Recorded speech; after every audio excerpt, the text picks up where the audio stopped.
भारत के प्रधानमंत्री माननीय श्री नरेंद्र मोदी जी दूरदृश्य प्रणाली द्वारा हमसे जुड़ गए हैं। उनकी गरिमामयी उपस्थिति ऑनलाइन के लिए हम बहुत बहुत आभारी है। हमारा सौभाग्य है। मैं बड़ी प्रसन्नता के साथ उनका स्वागत करती हूं और महाराष्ट्र के उप मुख्यमंत्री माननीय श्री देवेंद्र जी फडणवीस से स्वागत संबोधन हेतु अनुरोध करती हूं।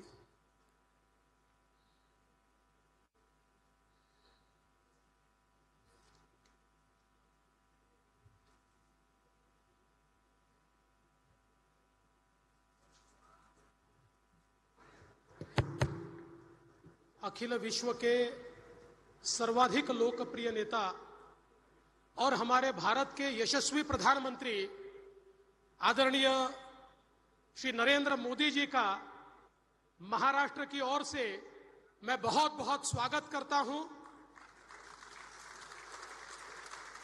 आज हमारे बीच उपस्थित केंद्रीय मंत्री आदरणीय नितिन गडकरी जी, आदरणीय जगत प्रकाश नड्डा जी, आदरणीय नायडू जी, मुरली मनोहर जी हमारे बीच तकनीकी कारणों से जुड़ नहीं पा रहे हैं। ऐसे हमारे महाराष्ट्र के मुख्यमंत्री आदरणीय एकनाथराव शिंदे जी, अजित पवार जी, राधाकृष्ण विखे पाटिल जी, हसन मुशर्रफ जी, यहां पर उपस्थित सभी महानुभाव और उपस्थित सभी बहनों और भाइयों, आज हम सबके लिए ये बहुत ही गौरवपूर्ण क्षण है कि जिन्होंने विकसित भारत का संकल्प हमको दिया, उस विकसित भारत की ओर आज हम लोग इस कार्यक्रम के माध्यम से अग्रसर हो रहे हैं। और प्रधानमंत्री जी ने जो सपना दिया हर जिले में मेडिकल कॉलेज हो, आज एक ही दिन महाराष्ट्र में 10 मेडिकल कॉलेजेस की शुरुआत हो रही है। मैं ऐसा मानता हूं बहुत ही गौरव का क्षण है। जिस प्रकार से मेडिकल एजुकेशन का एक्सपेंशन आदरणीय प्रधानमंत्री जी के नेतृत्व में हुआ है, मैं ऐसा मानता हूं वो पूरे विश्व में अभूतपूर्व इस प्रकार का है। और आज इतने बड़े पैमाने पर डॉक्टर्स को तैयार करके अंतिम व्यक्ति तक स्वास्थ्य की सेवा को पहुंचाने का मिशन ये पूरा करने का काम हो रहा है और इसमें महाराष्ट्र भी आज बड़े पैमाने पर सहभागी है। इसका मुझे बहुत हर्ष है। इसके साथ साथ आदरणीय प्रधानमंत्री जी के हाथों से नागपुर के इस एयरपोर्ट का भूमि पूजन शिलान्यास हो रहा है। नागपुर जो भारत का मध्य बिंदु है, 0 माइल है, और यहां पर इस एयरपोर्ट के आने से मैं ऐसा मानता हूं पूरे मध्य भारत में रोजगार के अवसर तैयार होंगे। पूरे मध्य भारत में बड़े पैमाने पर इन्वेस्टमेंट आएंगी और विशेष रूप से नागपुर के कार्गो हब को एक बहुत बड़ी इसके कारण चालना मिलेगी। और इसलिए मैं आदरणीय प्रधानमंत्री जी का बहुत आभार व्यक्त करता हूं। साथ साथ पूरे देश में साईं भक्तों के लिए आज का दिन बहुत महत्वपूर्ण दिन है, क्योंकि शिरडी के हमारे जो एयरपोर्ट है उसकी नई टर्मिनल बिल्डिंग का भी शिलान्यास हो रहा है। 2017 में हमने एयरपोर्ट शुरू किया, लेकिन बहुत ही छोटा एयरपोर्ट था और तुरंत हमारे ध्यान में आया कि यहां पर इतनी ज्यादा फ्लाइट्स की डिमांड है और उसके कारण आज वहां पर विस्तारित इस प्रकार का एयरपोर्ट हो रहा है और नाइट लैंडिंग की फैसिलिटी भी वहां पर हुई है। मैं ऐसा मानता हूं आने वाले दिनों में देश के बिजिएस्ट एयरपोर्ट में हमारा शिरडी का एयरपोर्ट होगा और साईं बाबा का आशीर्वाद हमको मिलेगा। और मुझे सबसे बड़ी खुशी है कि आदरणीय प्रधानमंत्री जी इसका भी आज शिलान्यास कर रहे हैं। तो मैं ऐसा मानता हूं विकसित भारत की ओर ये जो कदम हमारे महाराष्ट्र ने हमारे मुख्यमंत्री एकनाथराव शिंदे जी के नेतृत्व में और आदरणीय प्रधानमंत्री जी के नेतृत्व में रखा है, इसके कारण निश्चित रूप से महाराष्ट्र अग्रसर होगा, महाराष्ट्र आगे जाएगा। इस कार्यक्रम के लिए प्रधानमंत्री जी आपने हमको समय दिया और इस कार्यक्रम को आप संपन्न कर रहे हैं, इसलिए मैं आपका बहुत बहुत आभार व्यक्त करता हूं और आपको निमंत्रित करता हूं कि आप कृपा कर इस कार्यक्रम को संबोधित करें और ये जो शिलान्यास है और मेडिकल कॉलेजेस की शुरुआत है इसको आप शुरू करें, ऐसा आपसे निवेदन करता हूं और अपने शब्दों को विराम देता हूं। जय हिंद, जय महाराष्ट्र। बहुत बहुत धन्यवाद माननीय उप मुख्यमंत्री महोदय जी। और अब मुंबई, नासिक, जालना, बुल्ढाना, हिंगोली, वाशिम, अमरावती, भंडारा, गढ़चिरौली तथा ठाणे के अंबरनाथ, इन 10 जगहों पर नूतन सरकारी मेडिकल विद्यालयों का प्रारंभ, साथ ही Indian institute of skills Mumbai का उद्घाटन और विद्या समीक्षा केंद्र महाराष्ट्र का लोकार्पण करने हेतु मैं माननीय प्रधानमंत्री जी से विनती करती हूं कि वे ई फलकों का अनावरण रिमोट का बटन दबाकर करें।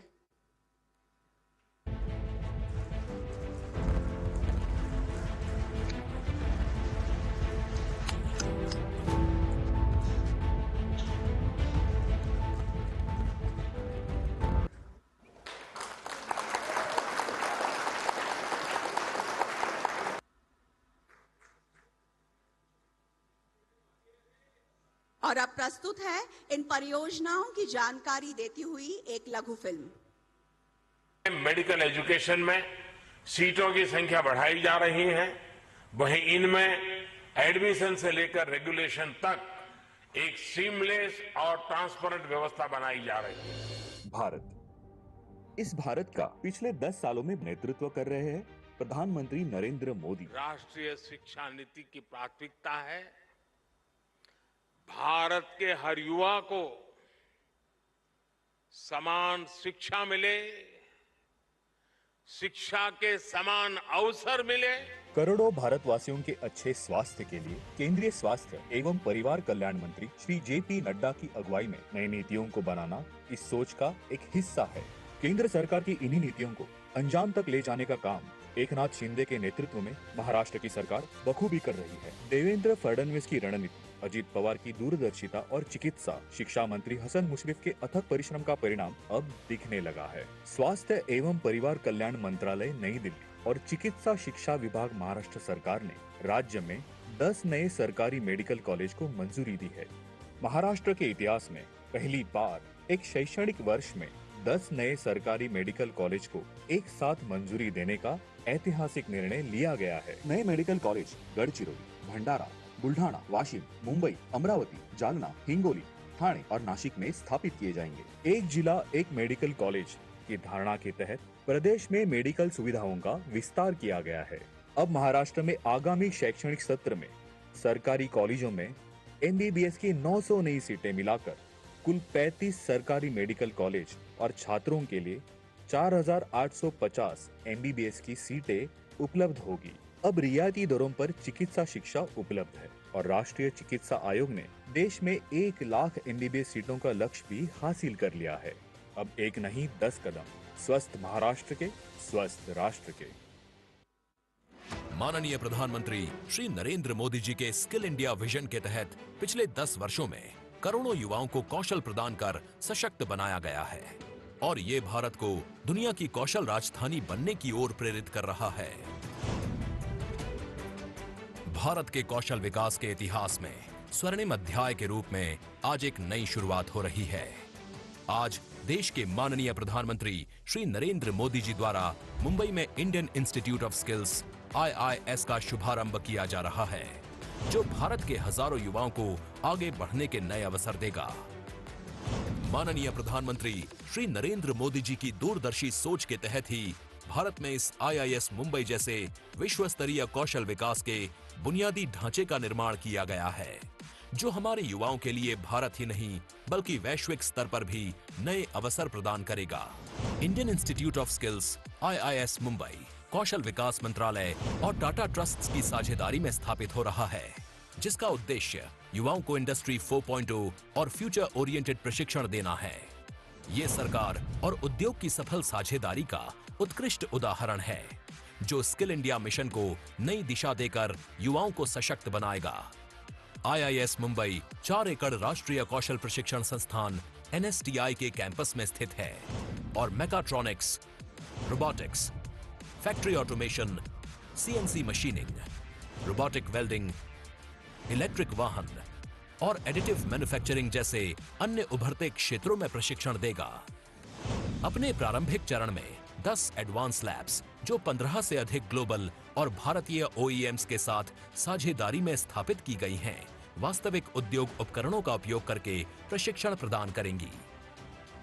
भविष्य में संस्थान में हॉस्टल की सुविधाएं भी विकसित की जाएंगी। पूरी तरह विकसित परिसर के साथ संस्थान आने वाले 5 वर्षों तक प्रतिवर्ष 5000 से अधिक छात्रों को प्रशिक्षण देगा। IIS मुंबई देश में एक प्रमुख प्रशिक्षण संस्थान होगा जिसमें विश्व स्तरीय व्यावसायिक प्रशिक्षण सुविधाएं उपलब्ध कराई जा रही हैं। आज इस शुभ अवसर पर माननीय प्रधानमंत्री जी महाराष्ट्र के विद्या समीक्षा केंद्र को भी देश को समर्पित करेंगे। आज टेक्नोलॉजी प्लेटफॉर्म से कहीं अधिक भारत के विद्या समीक्षा केंद्र शिक्षा के क्षेत्र में प्रगति और अवसर के प्रतीक हैं। आज हमारे माननीय प्रधानमंत्री श्री नरेंद्र मोदी जी द्वारा इस पहल का अगला कदम रखते हुए हम नवाचार से प्रेरित शैक्षिक उत्कृष्टता के एक नए युग की ओर देख रहे हैं। उद्घाटित हो रहे महाराष्ट्र के विद्या समीक्षा केंद्र में आपका स्वागत है। और अब डॉक्टर बाबा साहेब आम्बेडकर अंतर्राष्ट्रीय हवाई अड्डा नागपुर का आधुनिकीकरण तथा विस्तारीकरण, साथ ही शिरडी अंतर्राष्ट्रीय हवाई अड्डे की नई टर्मिनल बिल्डिंग का भूमि पूजन करने हेतु मैं माननीय प्रधानमंत्री जी से विनती करती हूं कि वे ई फलकों का अनावरण रिमोट का बटन दबाकर करें।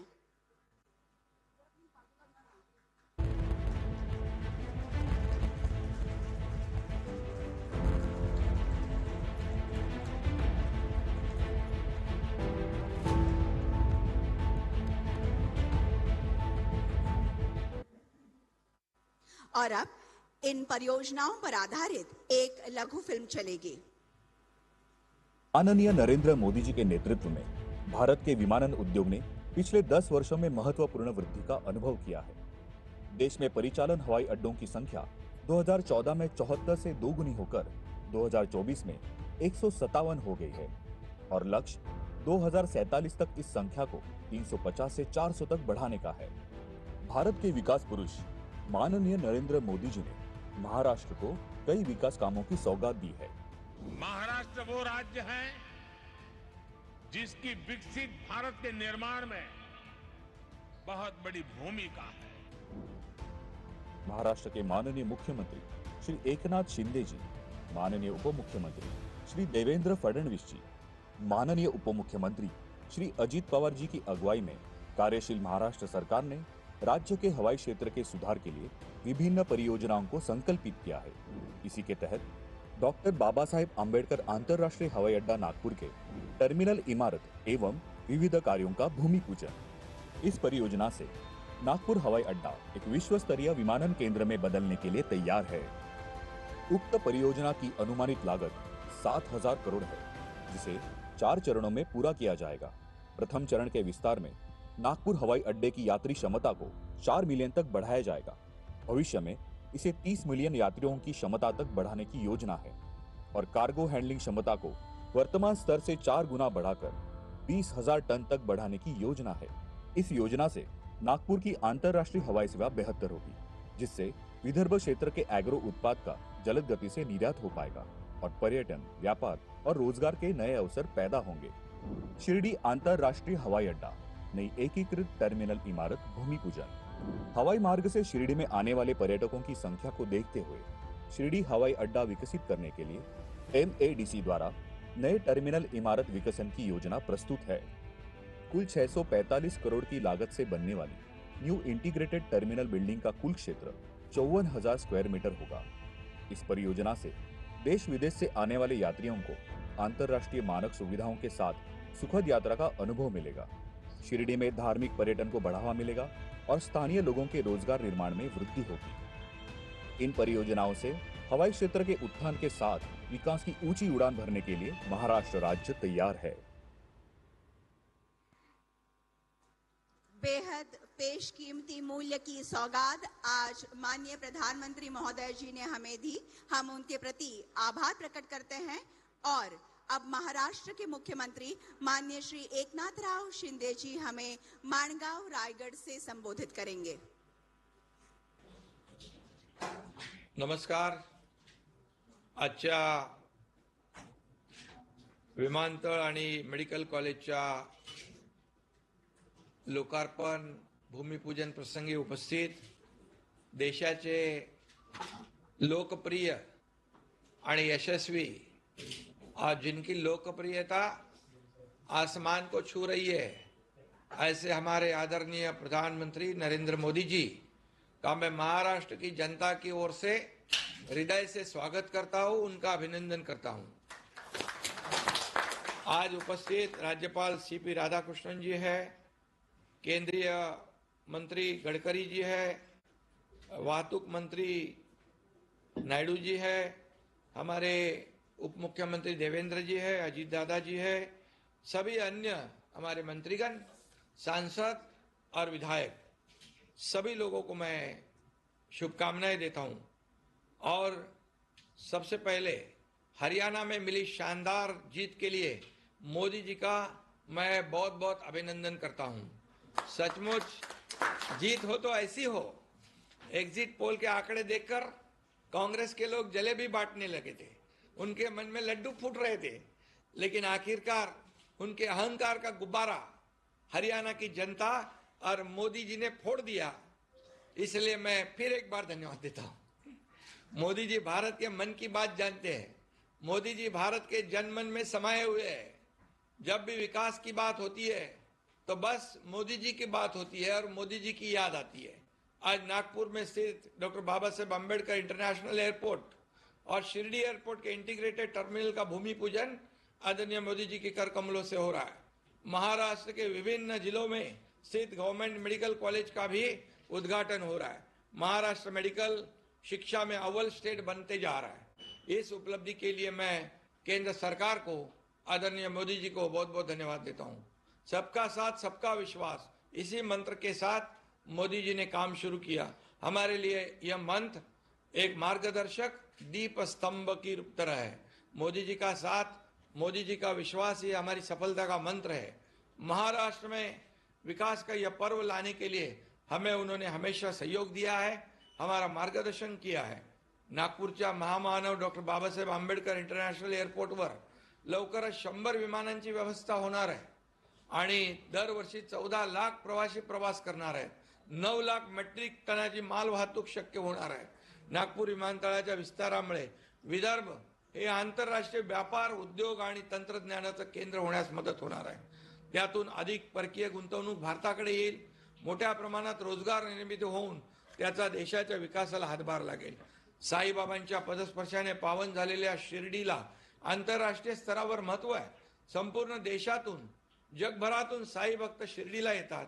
आध्यात्मिक दृष्ट्या एक तीर्थस्थळ म्हणून जग शिर्डीकडे पाहते आणि आपण इथे 650 कोटी खर्च करून एकीकृत टर्मिनल उभारतो आहोत।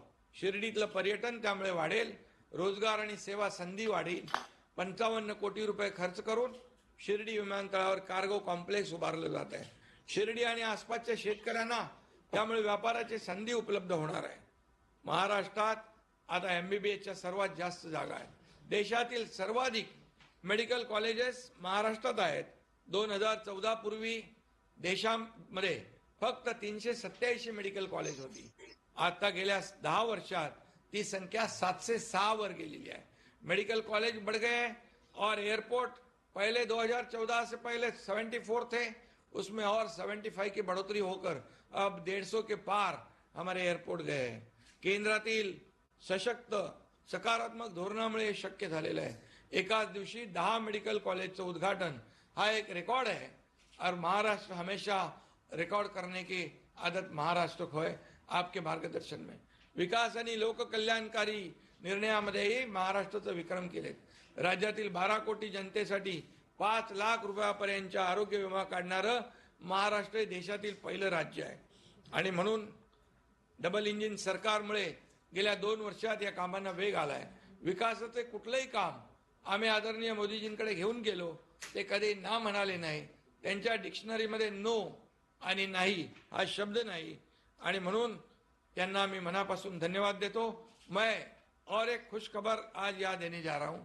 हमारे नवी मुंबई इंटरनेशनल एयरपोर्ट से अगले 2-3 दिनों में सुखोई फाइटर टेक ऑफ करने वाला है. हम सभी का मानना है कि मोदी जी खुद सुखोई से भी बड़े फाइटर है. सारे विरोधी से वो अकेले फाइट करते हैं और अकेले जीतते हैं और इसलिए उनका फाइटर प्लेन 140 करोड़ जनता के मन में लैंड कर चुका है. मोदी जी इस देश को हवाई जहाज की स्पीड से आसमान की ऊंचाई पर लेकर जा रहे. मां जगदम्बा की कृपा से हमारे देश को ऐसा नेता नसीब हुआ है. इसके लिए हरियाणा में मिले शानदार जीत के लिए मैं उनका फिर से एक बार हार्दिक अभिनंदन करता हूं. मैं जीत को महाराष्ट्र में भी दोहराने और मोदी जी को शानदार जीत का तोहफा देने का वादा करता हूं. धन्यवाद. जय हिंद, जय महाराष्ट्र. धन्यवाद माननीय मुख्यमंत्री महोदय जी. और अब भारत के प्रधानमंत्री माननीय श्री नरेंद्र मोदी जी से मैं सविनय प्रार्थना करती हूं कि आज के इस अत्यंत आनंद के तथा महत्वपूर्ण अवसर पर वे अपनी ओजस्वी वाणी तथा बहुमोल विचारों से हमें अनुग्रहित करें.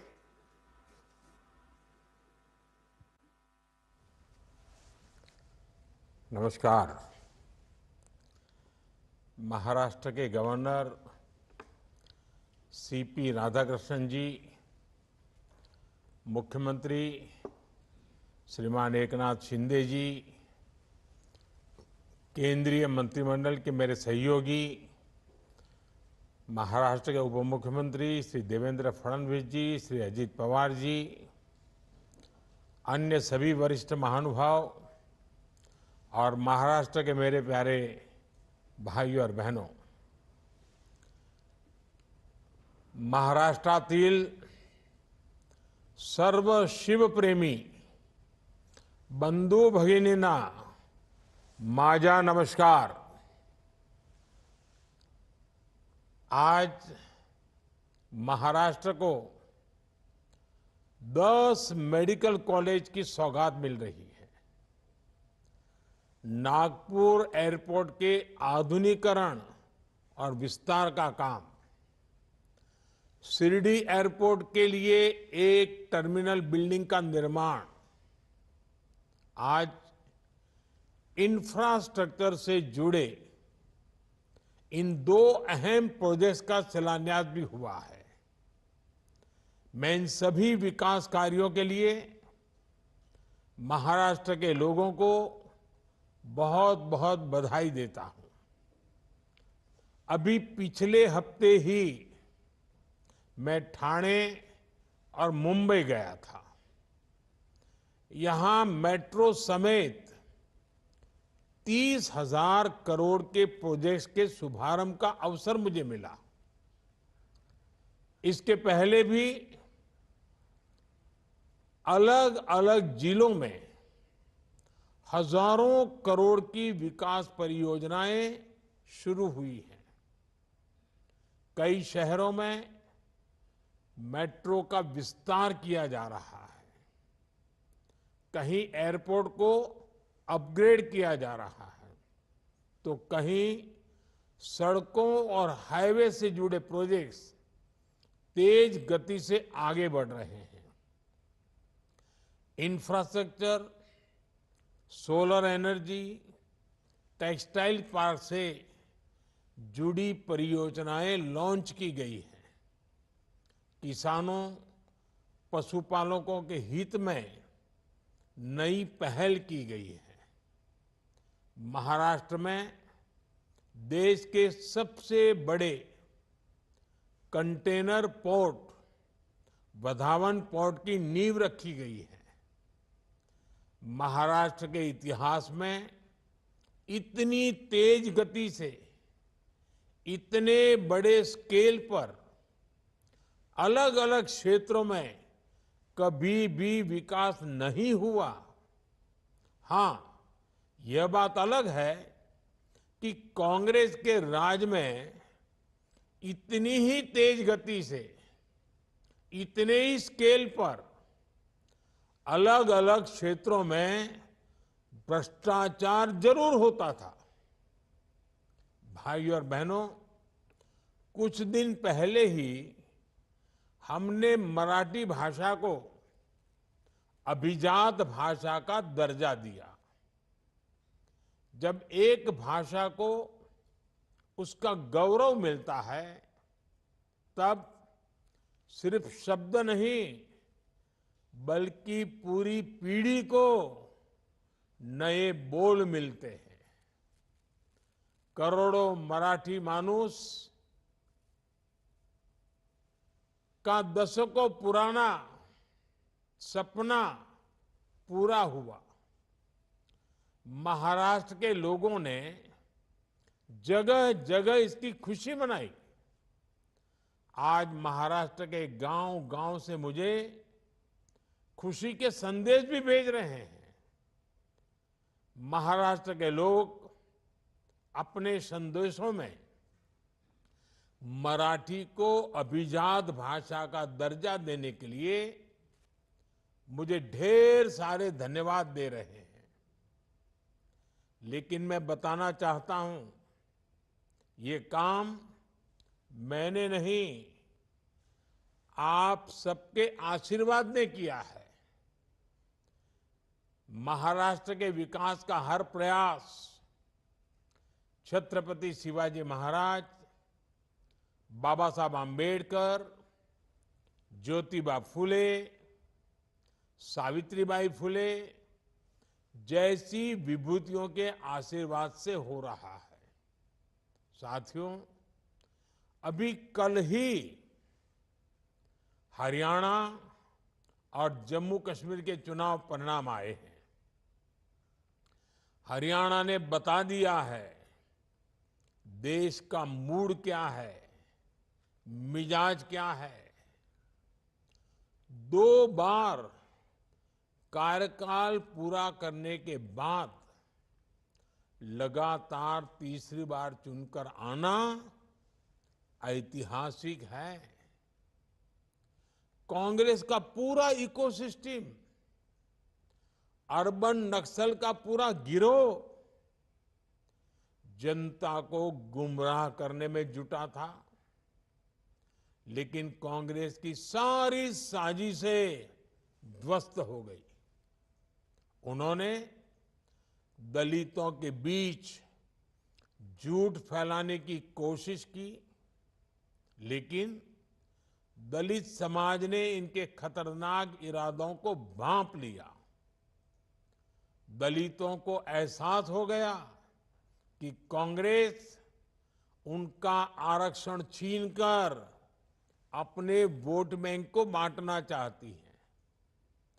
आज हरियाणा के दलित वर्ग ने बीजेपी को रिकॉर्ड समर्थन दिया है।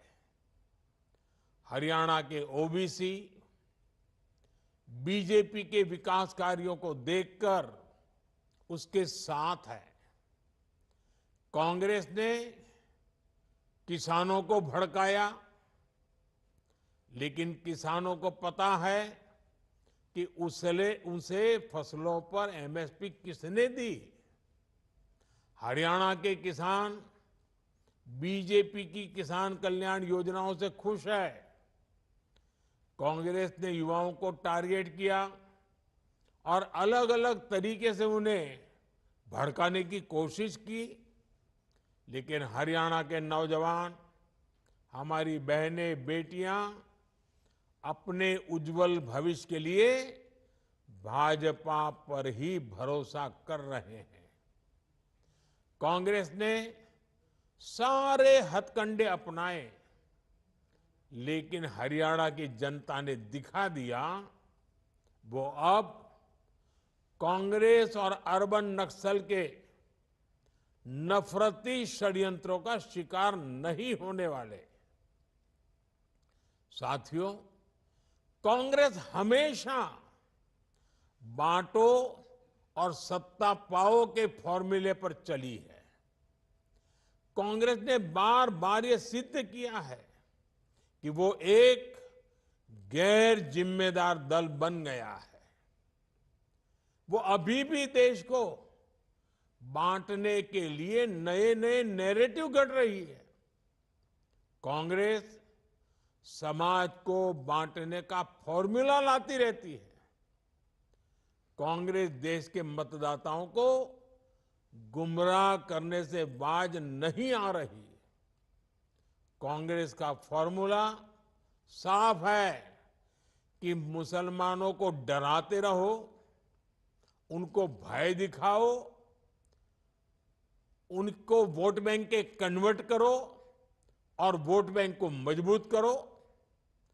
कांग्रेस के एक भी नेता ने आज तक कभी नहीं कहा कि हमारे मुस्लिम भाई बहनों में कितनी जातियां होती हैं।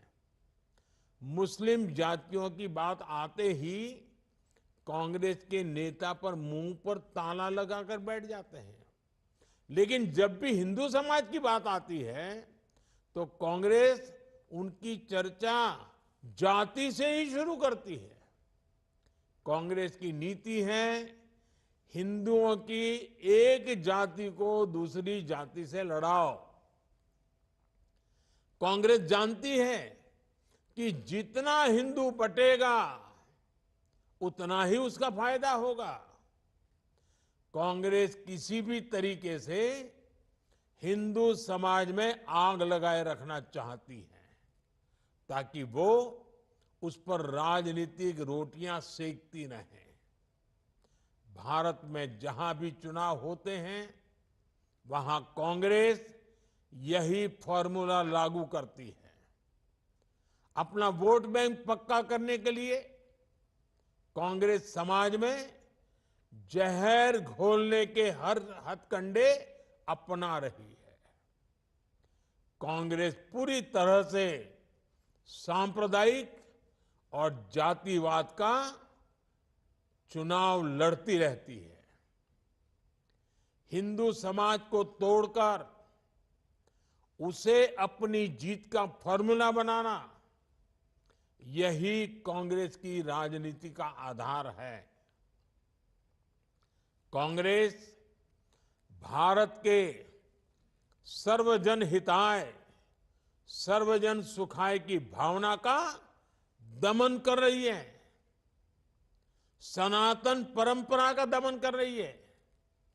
जिस कांग्रेस ने इतने वर्षों तक देश पर राज किया, वो सत्ता में वापसी के लिए इतनी बेचैन है कि हर रोज नफरत की राजनीति कर रही है। कांग्रेस की पुरानी पीढ़ी के नेता भी बेबस है, असहाय है कि उनकी इस पार्टी की क्या स्थिति हो गई है। कांग्रेस की ये स्थिति होने वाली है। कांग्रेस नफरत फैलाने की सबसे बड़ी फैक्ट्री बनने वाली है। ये गांधी जी ने आजादी के बाद ही समझ लिया था। इसलिए ही गांधी जी ने कहा था कि कांग्रेस को खत्म कर देना चाहिए। कांग्रेस खुद खत्म नहीं हुई, लेकिन आज देश को खत्म करने पर तुली हुई है। इसलिए हमें सावधान रहना है, सतर्क रहना है। साथियों, मेरा पक्का विश्वास है समाज को तोड़ने की आज जो कोशिश हो रही है, ऐसी हर साजिश को महाराष्ट्र के लोग नाकाम करके रहेंगे। महाराष्ट्र के लोगों को देश के विकास को सर्वोपरि रखते हुए एकजुट होकर बीजेपी महायुति के लिए वोट करना है। हरियाणा तर भाजपा जिंकली, आता महाराष्ट्रात यापेक्षा मोठा विजय मिलवायचा आहे. साथियों, पिछले 10 वर्ष में हमने देश के विकास के लिए आधुनिक इंफ्रा बनाने का एक महायज्ञ शुरू किया है. आज हम सिर्फ बिल्डिंग नहीं बना रहे हैं, हम एक स्वस्थ और समृद्ध महाराष्ट्र की नींव रख रहे हैं. एक साथ 10 नए सरकारी मेडिकल कॉलेजों की शुरुआत, ये केवल 10 नए संस्थानों को तैयार करना नहीं है, ये लाखों लोगों के जीवन को बेहतर बनाने का महायज्ञ है. ठाणे, अंबरनाथ, मुंबई, नासिक, जालना, बुल्ढाणा, हिंगोली, वाशिम, अमरावती, भंडारा और गढ़चिरौली, ये मेडिकल कॉलेज इन सभी जिलों में और आसपास के क्षेत्रों में लाखों परिवारों की सेवा का केंद्र बनेंगे. इनके चलते महाराष्ट्र में 900 मेडिकल सीटें बढ़ रही हैं. अब महाराष्ट्र में मेडिकल सीटों की संख्या लगभग 6000 हो जाएगी. इस बार लाल किले से देश ने संकल्प लिया है कि मिडिल क्लास में मेडिकल लाइन में 75,000 नई सीटें जोड़ी जाएगी. आज का ये आयोजन इसी दिशा में भी बड़ा कदम है. साथियों, हमने मेडिकल शिक्षा को सुलभ बनाया है. इससे महाराष्ट्र के युवाओं के लिए नए अवसरों के दरवाजे खुल गए हैं. हमारे गरीब और मध्यम वर्ग के ज्यादा से ज्यादा बच्चे डॉक्टर बने, उनका सपना पूरा हो, ये हमारी सरकार की प्राथमिकता है. एक समय में इस तरह की पढ़ाई के लिए मातृभाषा में किताबें ना होना भी बड़ी चुनौती थी. हमने महाराष्ट्र के युवाओं के हितों को ध्यान में रखते हुए ये भेदभाव भी खत्म किया है. अब महाराष्ट्र के युवा मराठी भाषा में मेडिकल की पढ़ाई कर पाएंगे. मराठी भाषा में पढ़कर वो डॉक्टर बनने का सपना पूरा करेंगे. साथियों, जीवन को आसान बनाने का हमारा प्रयास गरीबी के खिलाफ लड़ाई का बहुत बड़ा माध्यम है.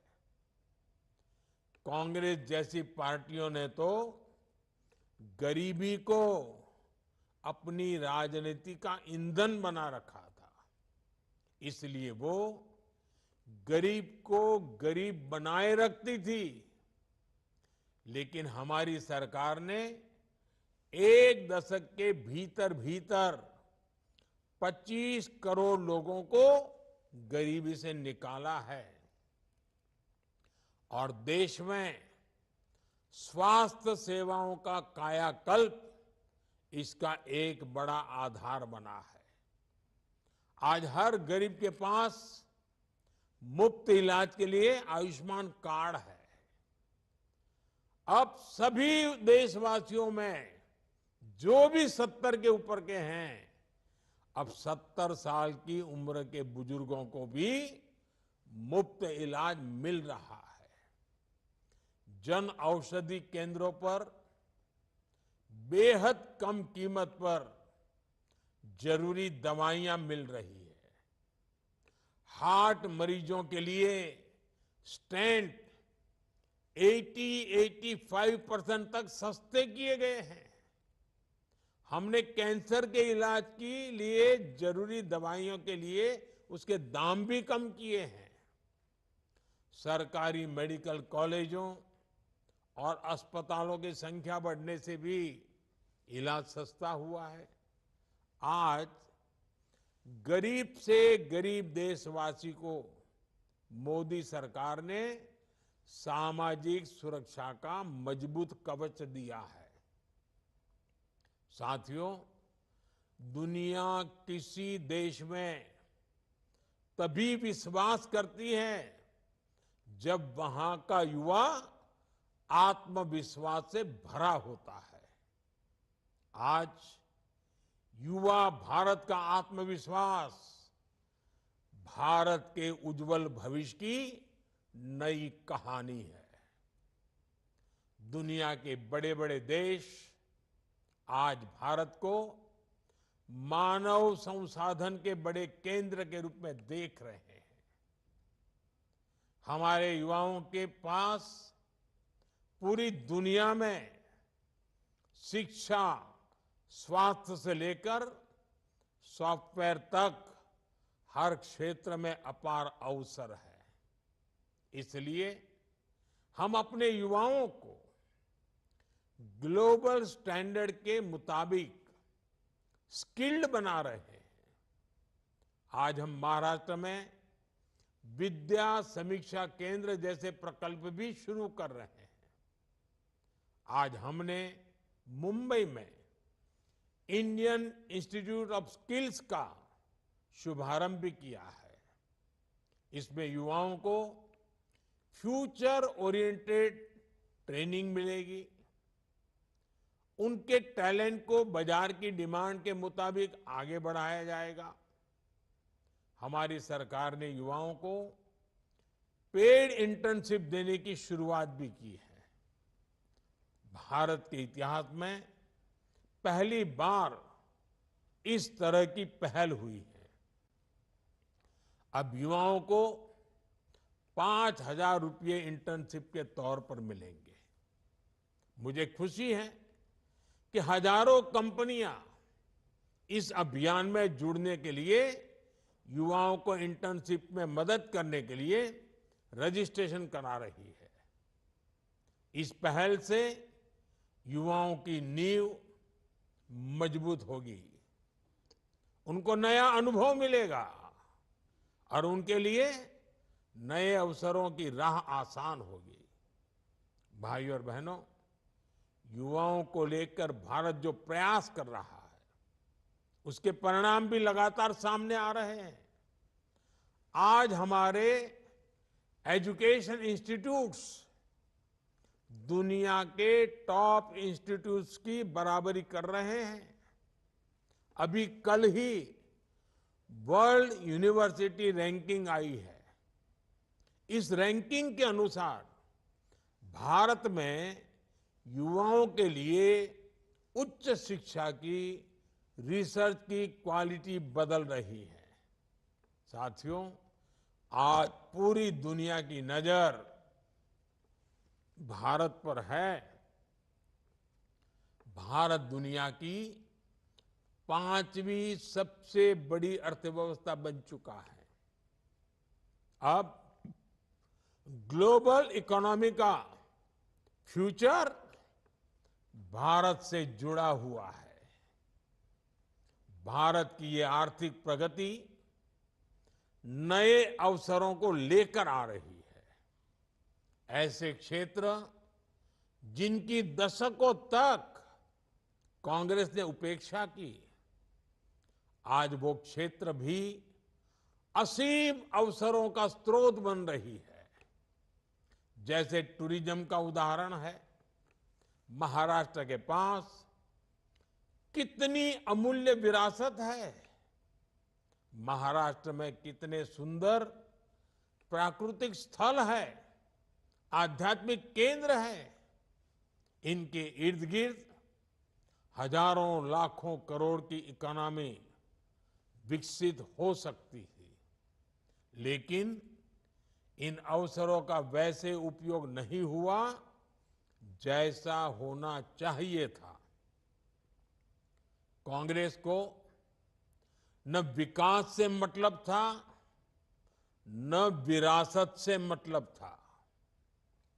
हमारी सरकार में विकास भी है, विरासत भी है।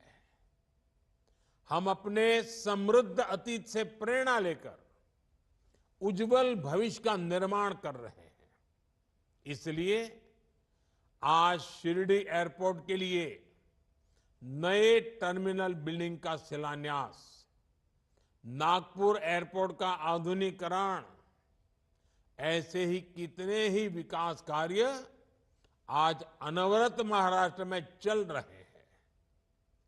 शिरडी एयरपोर्ट के नए टर्मिनल से साईं बाबा के भक्तों को काफी सुविधा होगी। देश विदेश से बड़ी संख्या में श्रद्धालु यहां आ सकेंगे। कुछ ही दिन पहले मैंने अपग्रेडेड सोलापुर एयरपोर्ट का लोकार्पण भी किया था। जब श्रद्धालु एक जगह आएंगे, शनि शिंगणापुर, तुलजा भवानी, कैलाश मंदिर जैसे आसपास के दूसरे स्थानों पर भी जरूर जाएंगे। इससे महाराष्ट्र की पर्यटन इकोनॉमी को बूस्ट मिलेगा, रोजगार के अवसर बढ़ेंगे। साथियों, हमारी सरकार का हर निर्णय और हर नीति केवल एक ही लक्ष्य के लिए समर्पित है, और वो लक्ष्य है विकसित भारत। और इसके लिए हमारा विजन है गरीब, किसान, युवा और महिलाओं का कल्याण। इसलिए विकास का हर प्रोजेक्ट गांव, गरीब, मजदूर, किसान के लिए समर्पित होता है। शिरडी एयरपोर्ट में जो अलग अलग कार्गो कॉम्प्लेक्स बना रहे हैं, वो किसानों की बहुत बड़ी मदद करेगा। इस कॉम्प्लेक्स के द्वारा विभिन्न प्रकार के कृषि उत्पादों को देश और विदेश में भेजा जाएगा। इसका फायदा शिरडी, लासलगांव, अहिल्यानगर और नासिक के किसानों को होने वाला है। ये किसान प्याज, अंगूर, सहजन, अमरूद और अनार जैसे उत्पादों को बड़े बाजार तक आसानी से पहुंचा सकेंगे। भाइयों और बहनों, हमारी सरकार किसानों के हित में लगातार जरूरी कदम उठा रही है।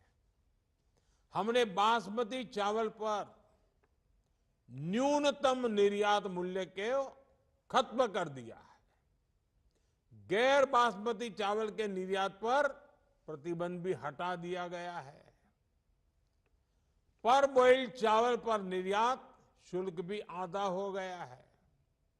महाराष्ट्र के किसानों का मुनाफा बढ़े, इसके लिए सरकार ने प्याज पर लगने वाले एक्सपोर्ट टैक्स को भी आधा कर दिया है।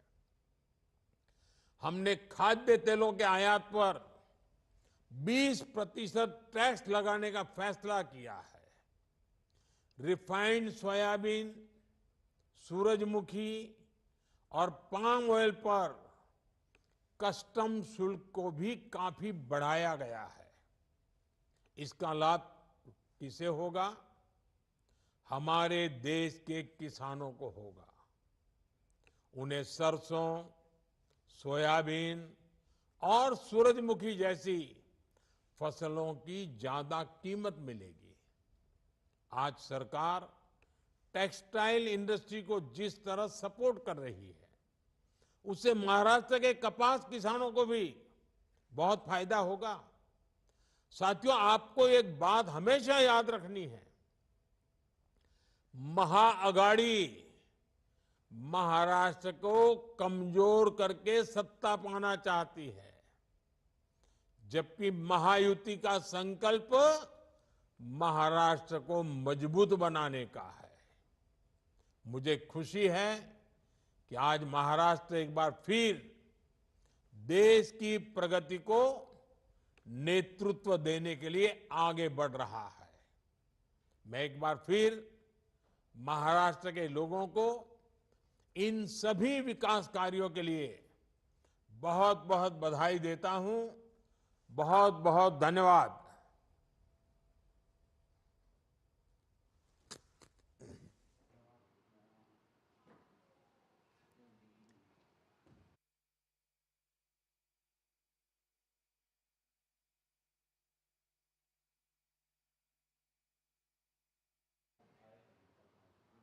दिघात में 7600 करोड़ रुपए से अधिक की विकास परियोजना की सौगात जो कि महाराष्ट्र